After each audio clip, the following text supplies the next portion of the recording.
Nous étions en direct et je parlais de la chute imminente du régime des ayatollahs. Je me suis rendu compte que parfois les gens ne saisissent pas un concept qui me paraît évident, donc je vais le répéter ici. L'idée que la Fédération de Russie a trahi certains n'est en réalité pas vraiment exacte. Si nous comprenons la géopolitique comme la réalpolitique, c'est-à-dire qu'il s'agit ici d'intérêts et non de la bonté des pays. Cette histoire avec l'Iran, j'ai vu des commentaires disant que l'Iran a fourni des drones à la Russie, mais que la Russie ne soutient pas l'Iran. L'Iran a fourni des drones à la Russie et obtenu de l'aide d'autres secteurs en retour. Ne doutez pas que cela s'est réellement produit. Cela ne veut pas dire que la Russie doive maintenant commencer à s'en prendre aux étudiants iraniens, pour le bien de qui exactement?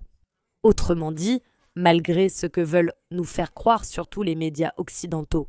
Le fait que les États-Unis mènent maintenant des campagnes glorieuses au niveau international, ces campagnes glorieuses, tant en Iran qu'au Venezuela, sont possibles grâce à ce que font ces régimes eux-mêmes. Autrement dit, lorsqu'ils ne garantissent pas assez leur sécurité, comme Nicolas Maduro. Alors qu'une grande partie de la population ne les soutient pas assez. Cela ne pourrait pas seulement s'appliquer à l'Iran, mais aussi, je pense, cela pourrait largement s'appliquer au Venezuela.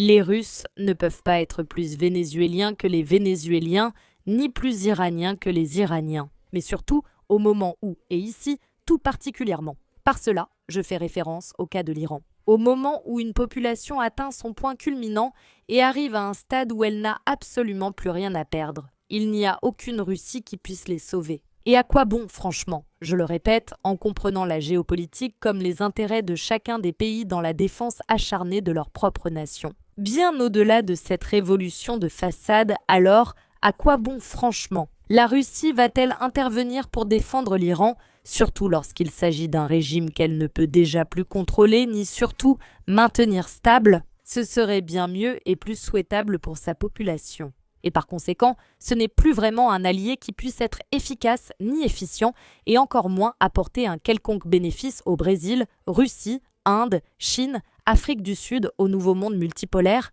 parce que ce qui est très clair, c'est que maintenant l'Iran a besoin de stabilité, et bien sûr, les autres pays en ont aussi besoin pour défendre leurs intérêts. C'est la réalité. Le reste, ce sont des histoires à l'eau de rose. Pour connaître la réalité géopolitique, abonne-toi à cette chaîne.